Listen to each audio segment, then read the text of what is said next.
안녕하세요. 오늘도 사연살롱을 찾아주셔서 감사합니다. 분당에 사는 30대 여성이에요. 아버지 눈을 뜨게 하려고 공양미 300석에 인당수에 뛰어든 심청이 얘기 다들 아시죠? 요즘에도 그런 심청이가 있다면 믿으시겠어요? 얼마 전까지 전 현대판 심청이었어요. 그렇다고 부모를 위해 목숨을 희생한 건 아니고 아빠 사업을 위해 주요 거래처 오너가에 시집을 갔더랬죠. 결과적으로는 실패였어요. 지금은 그 집을 나와 연을 끊고 살 정도니까요. 애초에 그런 결혼은 하지 말았어야 했는데 그러지 못한 게 지금 와선 후회스럽기만 하네요. 그렇다고 부모님 탓을 하려고 이렇게 사연을 보내는 건 아니에요. 친정을 위한 결혼이었다고는 해도 남편이 마음에 들지 않았다면 결혼을 하지는 않았을 테니까요. 저희 아빠는 의료기기 회사를 하세요. 직원이라고 해봐야 5명이 고작인 작은 회사죠. 그런 영세업체다 보니 거래처 유지를 위해 사장인 아빠도 영업을 뛰어야 했어요. 의대에 가고 싶었지만 집안 사정 때문에 고등학교를 졸업하곤 바로 취업 전선에 뛰어들어야 했던 아빠는 제가 아빠의 꿈을 이루어주기를 바라셨어요.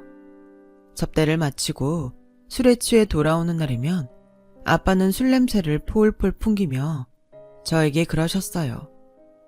우리 혜진이는 커서 꼭 의사가 되어야 한다. 그래서 아빠 한을 꼭 풀어줘야 해. 알았지? 정확히 한의 의미가 뭔지도 모르던 어린 아이였지만 축 처진 어깨로 어린 딸 앞에서 간절한 소망을 읊조리던 아빠의 모습에 가슴이 뭉클했어요. 그래서 어린 시절부터 제 꿈은 자의 반 타의 반 의사가 되는 거였죠. 그런데 의사가 그리 쉽게 될 수 있는 직업은 아니잖아요. 일단은 성적이 좋아야 의대에 갈 수 있고 의대에 가서도 살인적인 학습량과 실습을 버텨내야 하고 의사 국가시험에 합격한 뒤에도 마치 인간의 한계를 시험하는 듯한 정신적, 육체적 고통을 수반한 인턴 레지던트 과정을 온전히 거쳐야 하니까요. 그래서 저 역시 꿈을 이루기 위해 죽을 힘을 다해 덤볐어요. 남들보다 일찍 일어나 단어 하나라도 더 외우려고 노력했고 힘들게 의대에 들어가서도 소개팅이며 연애도 포기한 채 공부에 매진했어요. 정말 핏똥까지 싸면서 말이죠. 드라마나 영화 속에선 하얀 가운을 입고 꽤 멋진 전문직처럼 소개되는 의사는 실상 고학력 3D 노동자나 다를 게 하나 없어요. 그뿐인가요? 의사가 되는 과정도 힘들지만 되고 난 후에는 매일 매 순간이 살얼음판을 걷는 생활이에요. 내 판단 하나에 환자의 생명과 인생이 달려있으니 왜 안 그렇겠어요. 거기다 돈은 또 얼마나 많이 드는데요. 자식을 의대에 보내려면 부모님은 정말 허리가 휘어질 정도라니까요. 사실 저도 몇 번이나 포기할까 고민을 했는지 몰라요. 그럼에도 포기하지 못했던 건 아빠의 간절한 소망이었기 때문이죠. 그러니 저를 의사로 만든 팔알은 아빠였다고 해도 무방해요. 아빠의 헌신적인 후원 덕에 의사가 된 저는 모교 대학병원에서 레지던트로 있었어요. 중고등학교 동창들은 이미 결혼을 해서 아이를 키우고 있었지만 당시 저는 그 흔한 연애도 제대로 할 수 없을 정도로 바쁜 나날을 보내고 있었죠. 연애를 할 시간이 있으면 푹신한 침대에서 다리 쭉 뻗고 자겠다고 할 정도로요. 그러던 어느 날이었어요. 아빠가 병원으로 찾아오셨더라고요. 서울에 일이 있어 잠깐 올라오신 김에 얼굴 좀 보러 왔다고 하시더군요. 오랜만에 본 아빠는 전보다 많이 마르고 안색이 안 좋아 보였어요. 아빠, 이참에 건강검진 좀 받아봐. 아빠 안색이 너무 안 좋아. 의사가족은 할인도 되니까 내가 우리 병원에 예약해 놓을게. 아니야, 아빠 건강해. 그보다 아빤 우리 딸이 더 걱정인걸. 밥은 잘 챙겨 먹고 있는 거니? 어떻게 볼 때마다 살이 빠져있니? 오랜만에 아빠가 맛있는 거 좀 사줄까? 뭐 먹고 싶은 거 있어? 아빠, 미안한데 내가 또 들어가 봐야 해서 밥은 같이 못 먹을 것 같아. 밥은 먹은 걸로 할게. 그래. 혜진아, 바쁜데 아빠가 이런 부탁까지 해서 미안한데 너 말이야, 선보지 않을래? 너도 이제 나이도 찼고 시집 가야지. 꼭 결혼하라는 건 아니고 한번 만나보는 것도 나쁘지 않을 것 같아서 어떻게 안 될까? 그날 아빠는 평소와는 달라 보였어요. 아빠가 딸한테 선보라는 얘기 충분히 할 수 있죠. 그런데 아빠가 그 말을 너무 미안한 표정으로 하시는 거예요.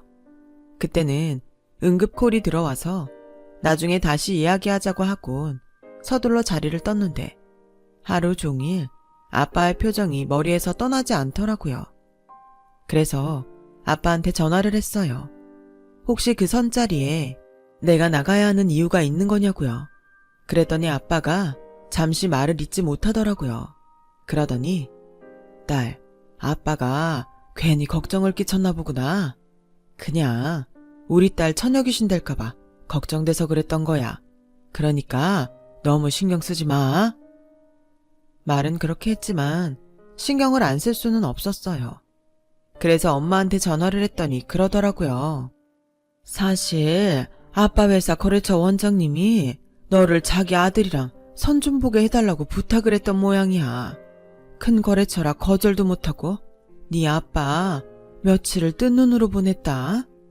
혜진아, 그래서 말인데 그 선자리 나가면 안 되겠니? 가서 차 한잔 마시고 오는 건데 뭐가 어려워. 네 아빠 생각해서라도 네가 하루만 시간 좀 내라. 응? 생각해보면 별일도 아닌데 아빠 입장에서 딸을 사업도구로 이용하는 게 마음에 걸렸던 모양이에요. 그래서 선자리에 나가겠다고 했어요. 그깟 선 한 번 본다고 얼굴 닳는 것도 아니고 무엇보다 제가 그 자리에 나가서 아빠 일에 도움이 된다면 그깟 선 왜 못 보겠어요. 그러면서 한편으론 그런 생각도 들더라고요. 아들이 오죽 못났으면 병원장 아빠가 자기 권위를 내세워서 거래처에 선자리 부탁을 다 했을까 하고 말이죠. 그래서 별 기대 없이 선자리에 나갔죠. 그런데 제 예상과는 전혀 다른 상황이 펼쳐졌지 뭐예요. 맞선 남이 괜찮아도 너무 괜찮은 남자지 뭐예요. 인물도 좋고 위트도 있는 게 사람을 즐겁게 하는 재주가 있는 사람이더라고요. 같이 차를 마시는 2시간 동안 정말 시간 가는 줄 모르고 있었어요. 그날은 다시 병원에 들어가 봐야 해서 다음을 기약하고 헤어졌죠. 그날 밤 엄마한테 전화가 왔길래 사람이 너무 괜찮더라고 했더니 엄마도 꽤 놀라는 것 같더라고요. 그래? 그래서 또 만나기로 했어? 주말에 만나기로 했어. 사람이 말도 잘 통하고 유쾌하더라고. 그런 제 말에 엄마 옆에서 통화 내용을 전해 듣던 아빠도 한시름 놓으셨어요. 그렇게 주말이 되었고 저는 맞선 남과 해화동에서 만나 연극도 한 편 보고 저녁 겸 간단한 술자리를 가졌어요.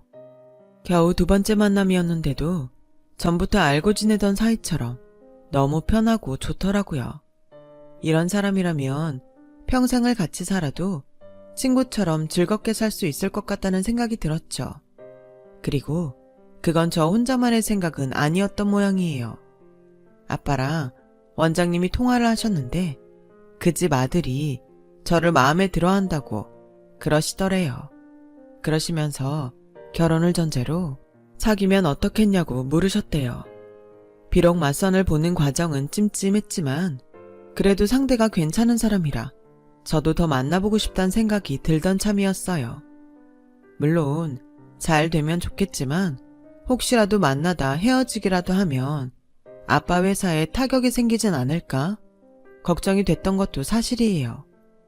하지만 그렇다고 시작도 하기 전에 포기하는 건 너무 비겁한 행동인 것 같더라고요. 그래서 만나보겠다고 말씀드렸죠. 혜진아, 정말 마음에 드는 거 맞지? 괜히 아빠 때문에 그러는 거라면 안 그래도 돼. 아빠는 몇 번이나 제게 이런 말을 하셨어요. 아무래도 딸의 미래를 저당 잡히는 것 같아 그러셨을 거예요. 아빠, 나 어린애 아니야.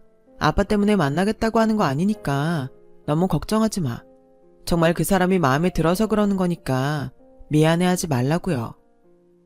그렇게 저는 아빠 거래처 원장님 아들과 결혼을 전제로 사귀게 됐어요. 병원 일 때문에 자리를 비우기 힘든 저를 위해서 만나는 내내 맞선남은 5분 대기조처럼 저희 병원 주변에 대기하면서 저와 데이트를 했어요. 그렇게 2년 가까이 연애를 하던 우리는 드디어 결혼을 하게 되었죠. 그동안 조마조마하는 마음으로 저의 연애 생활을 지켜보던 부모님은 결혼 이야기에 누구보다 기뻐하셨어요.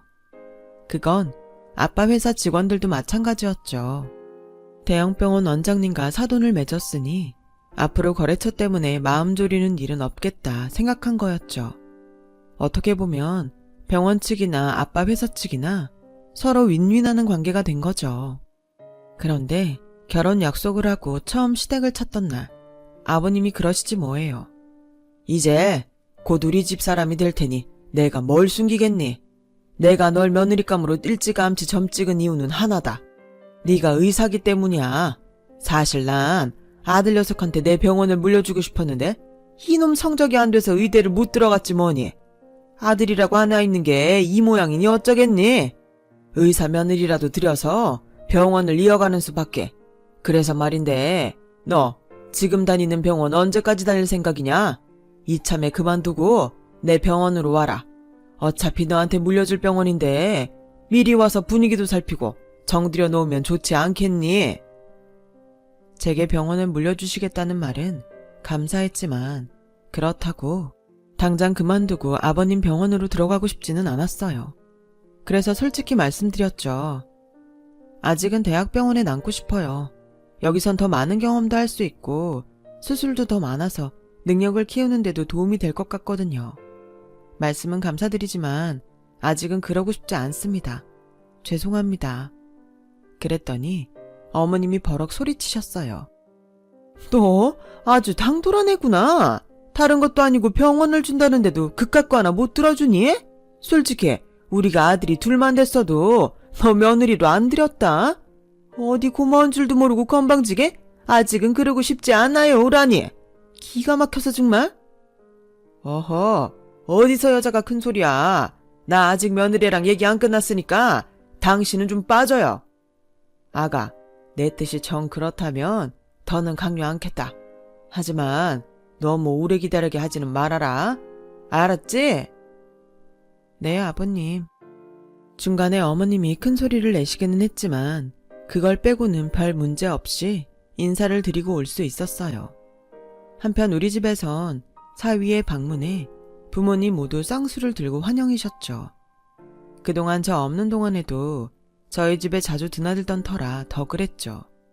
엄마가 그러는데 주말에 종종 들러서 아빠랑 등산도 가고 대중 목욕탕도 다니곤 했었다나 봐요. 아들이 없어서 목욕탕에 혼자 다니던 아빠는 사위가 등도 밀어드리고 말벗도 해드리니까 그렇게 좋을 수가 없다고 하더군요. 엄마는 엄마대로 서글서글하고 부침성 있는 사위한테 흠뻑 빠져 계셨어요. 말끝마다 우리 사위 하시면서 말이죠. 우리 사위는 어쩜 그렇게 말도 예쁘게 하는지 엄마 마음에 꼭 든다니까. 딴 건 몰라도 너 결혼은 정말 잘하는 거야. 이런 남자 또 없다.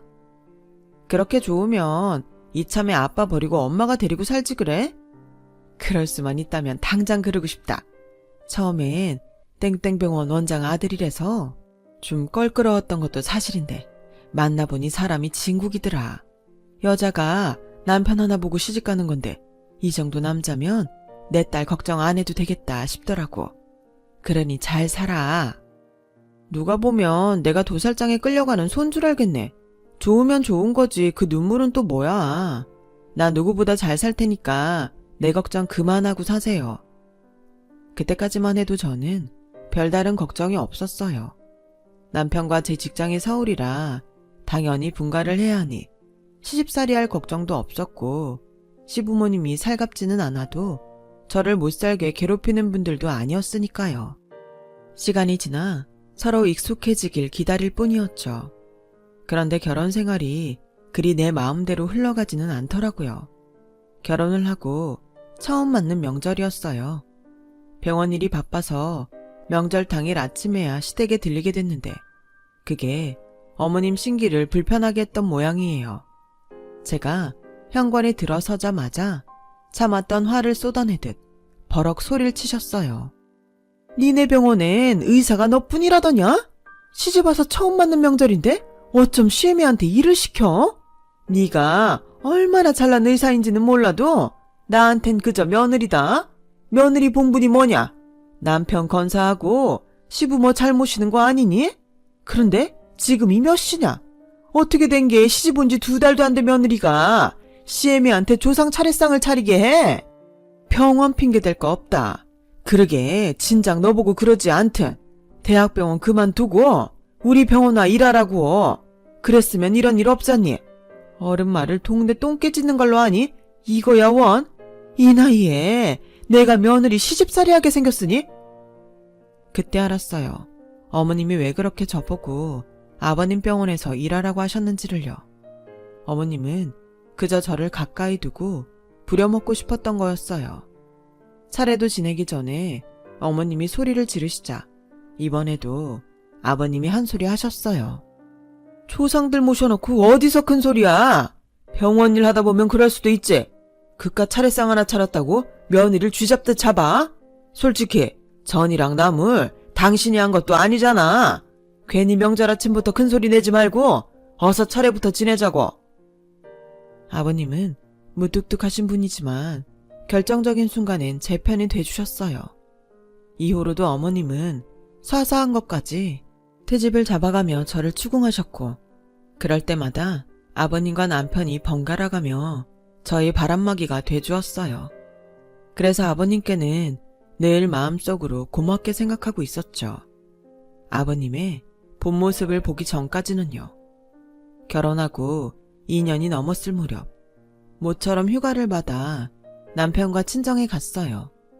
그동안 부모님 생신 때도 제대로 못 찾아뵙고 명절에도 얼굴만 잠깐 비추고 와서 미안하던 참이었거든요. 토요일 오전이라서 아빠도 집에 계실 줄 알았는데 골프를 치러 가시고 안 계시더라고요. 아빠가 골프를 쳐? 언제부터? 한 2년 됐을까? 근데 골프가 그렇게 힘든 운동이니? 보기엔 설렁설렁 걸어다니면서 하는 운동이라 별로 힘들지 않을 것 같았는데 네 아빠를 보니 그런 것도 아닌 것 같더라. 골프만 치고 왔다 하면 며칠을 끙끙대고 앓는다니까. 아무리 그만두려고 해도 도통 말도 안 듣고 미치겠다. 차라리 잘됐다. 네가 아빠한테 얘기 좀 해봐. 골프 치다 사람 잡겠어. 사장이긴 해도 영어까지 뛰며 일하는 아빠가 운동을 시작했다니 다행이긴 했지만 엄마 얘기를 들어봐선 도움은커녕 오히려 독이 된 것 같았어요. 그래서 남편과 함께 아빠가 가셨다는 골프장으로 가봤어요. 아빠의 상태를 보고 병원에 모시고 갈지 말지를 결정하려고요. 그런데 골프 주차장에서 못 볼 꼴을 봤지 뭐예요. 아빠가 그 무거운 골프백을 3개나 둘러매고는 낑낑거리며 걸어오더라고요. 그런데 그 뒤로 어머님과 아버님이 히히덕거리며 오고 있지 뭐예요. 두 손 가볍게 말이죠. 저희 아빠가 시부모님 골프백을 혼자 들고 왔던 거예요. 그런데 그 다음이 압권이었어요. 이봐, 사돈, 땡땡사에서 새로 나온 골프클럽 풀세트가 있는데 이참에 그걸로 좀 바꿔줘. 다음 주 주말에 의대 동기들이랑 시합이 있으니까 그때 가져갈 수 있게 맞춰서 병원으로 가지고 오라고.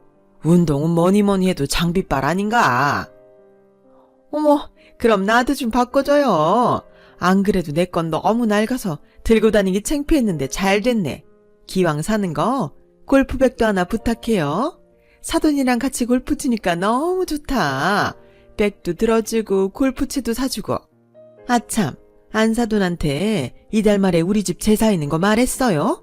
지난 추석 때 했던 산적꼬치 이번엔 고기 좀 좋은 걸로 쓰라고 하세요. 지난번 건 좀 질기더라. 하는 김에 육전도 좀 하라고 하고요. 나이가 들어 그런가 요즘엔 그렇게 육전이 땡기더라고. 아빠는 무거운 골프백을 3개나 들고서 애써 웃고 있더라고요. 그 모습을 보는데 눈물이 핑 돌았어요. 아빠는 그동안 골프장에 운동하러 다닌 게 아니라 시부모한테 골프 셔틀을 당하고 있었던 거예요. 거기다 우리 엄마는 시댁 제사며 명절 음식까지 해나르고 있었고요. 가슴에 커다란 돌이 꽉 박힌 것처럼 먹먹해서 숨도 쉬기 힘들었어요. 그래서 헉 하고 숨을 몰아쉬는데 참았던 눈물이 쏟아져 내리더군요. 그대로 바닥에 주저앉아 오열을 하는데 그 모습을 아빠가 보신 거예요.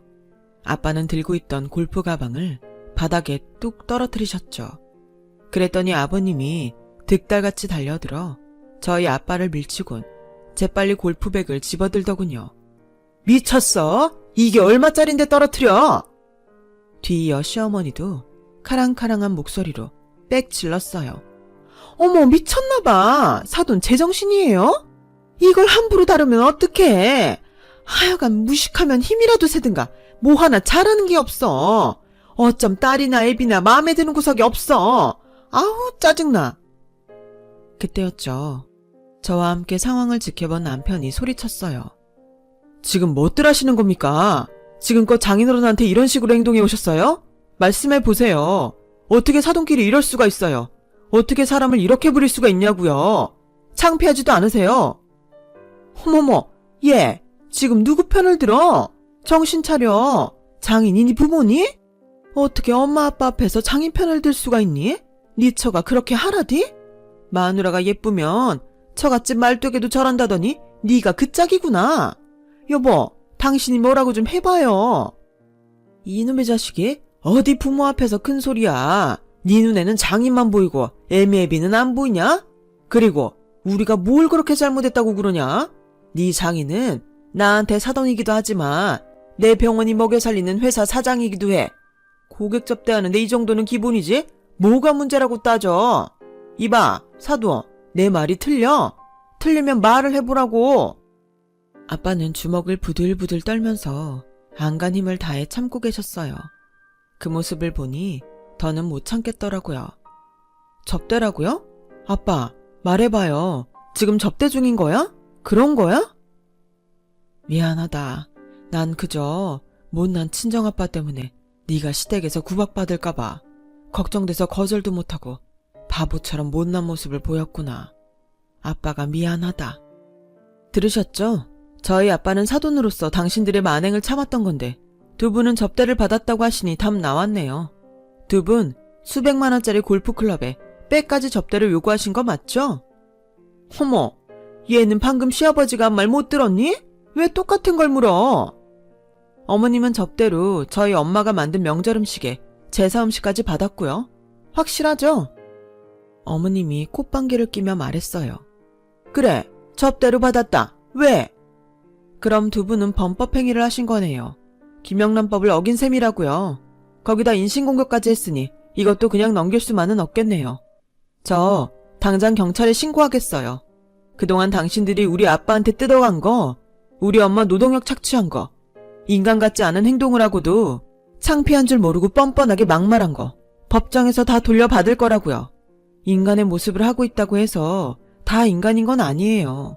어떻게 행동을 하느냐로 판가름되는 거니까. 너 지금 시부모 앞에서 그게 할 소리냐? 네가 그따위로 나오면 내가 너한테 병원 물려줄 것 같아? 어림도 없어. 그깟 병원 누가 봤는데요? 아버님이 하도 의료사고 내놔서 병원 평판 안 좋으니까 제 명을 빌려다가 이름 바꿔 달려고 하는 거 누가 모를까 봐요? 이 바닥 넓은 것 같아도 한 다리 건너면 다 친구고 동기고 사돈의 팔촌인 거 몰라요? 그쪽 병원 평판 더러운 거 결혼하기 전부터 알고 있었어요. 병원 문 닫는 거 오늘 내일 한다는 것도 진작부터 알고 있었다고요. 하긴 인성이 바닥인데 실력은 어련할까. 안 봐도 비디오지. 그러니까 내가 원치 않는 병원 가지고 준다 어쩐다 공수표 날리지 말고 법정에 설 생각이나 하라고요. 더러운 시궁창도 못한 인간들아. 그 길로 저는 아빠를 모시고 친정으로 왔어요. 그리고 그동안 저희 부모님이 시부모한테 당한 것들을 하나도 빠짐없이 녹취의 변호사를 찾아갔어요. 덕분에 시아버지는 의료사고 소송과 더불어 저희가 건 소송까지 아주 눈코 뜰 새 없이 바빠졌죠. 그동안 납품업체에 얼마나 악독한 짓을 해왔는지 저희 아빠가 땡땡 병원을 상대로 소송을 걸었다는 소문을 듣고 여러 업체에서 소송에 동참하겠다고 연락이 왔지 뭐예요. 결국 시아버지 병원은 엄청난 소송과 병원 경영 악화로 병원 문을 닫게 되었고 엄청난 액수의 위자료를 물게 되었어요.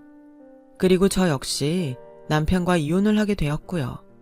남편은 그동안 자기 부모님이 잘못한 것들을 대신해 평생 저희 부모님께 죗값을 치러 나갈 테니 이혼만은 철회해달라고 했지만 도저히 그럴 수가 없더라고요.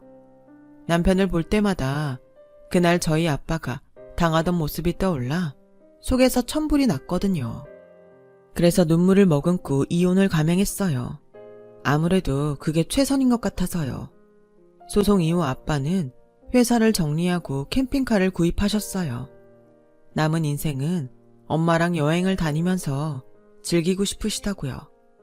수십 년을 가족을 위해 희생하셨으니 그 정도 호사는 누릴만 하다 싶어 저는 전적으로 찬성을 했어요. 그리고 그동안 공들여 키워주셨으니 앞으론 제가 두 분을 모실 테니까 돈 걱정하지 마시고 한 번뿐인 인생 후회 없이 보내시라고요.